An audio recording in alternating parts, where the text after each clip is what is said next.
Deuteronomy chapter 3. Then we turned and went up the road to Bashan, and Og, king of Bashan, and his whole army came out to meet us in battle at Edrei. But the Lord said to me, Do not fear him, for I have delivered him into your hand, along with all his people and his land. Do to him as you did to Sihon king of the Amorites, who lived in Heshbon. So the Lord our God also delivered Og king of Bashan and his whole army into our hands. We struck them down until no survivor was left. At that time we captured all 60 of his cities. There was not a single city we failed to take, the entire region of Argob, the kingdom of Og and Bashan. All these cities were fortified with high walls and gates and bars, and there were many more unwalled villages. We devoted them to destruction, as we had done to Sihon king of Heshbon, utterly destroying the men, women, and children of every city.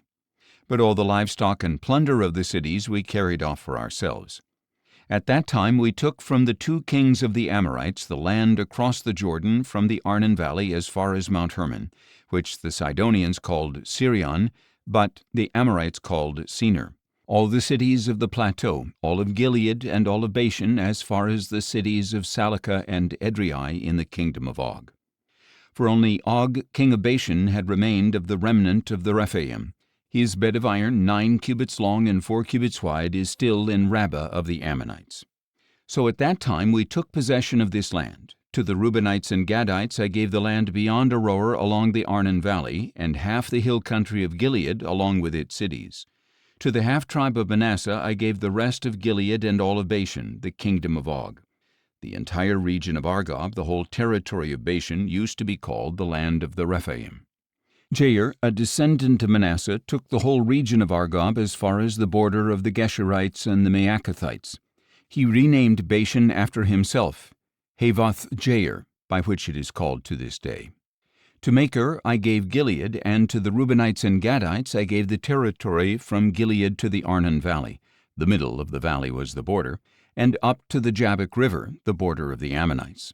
The Jordan River in the Arabah bordered it from Kinnereth to the sea of the Arabah, the Salt Sea, with the slopes of Pisgah to the east. At that time I commanded you, The Lord your God has given you this land to possess. All your men of valor are to cross over, armed for battle, ahead of your brothers, the Israelites.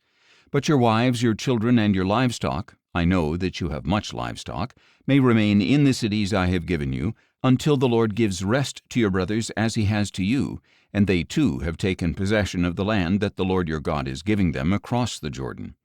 Then each of you may return to the possession I have given you. And at that time I commanded Joshua, Your own eyes have seen all that the Lord your God has done to these 2 kings. The Lord will do the same to all the kingdoms you are about to enter. Do not be afraid of them, for the Lord your God himself will fight for you. At that time I also pleaded with the Lord, O Lord God, you have begun to show your greatness and power to your servant. For what God in heaven or on earth can perform such mighty works and mighty acts as yours? Please let me cross over and see the good land beyond the Jordan, that pleasant hill country as well as Lebanon. But the Lord was angry with me on account of you, and he would not listen to me. That is enough, the Lord said to me. Do not speak to me again about this matter.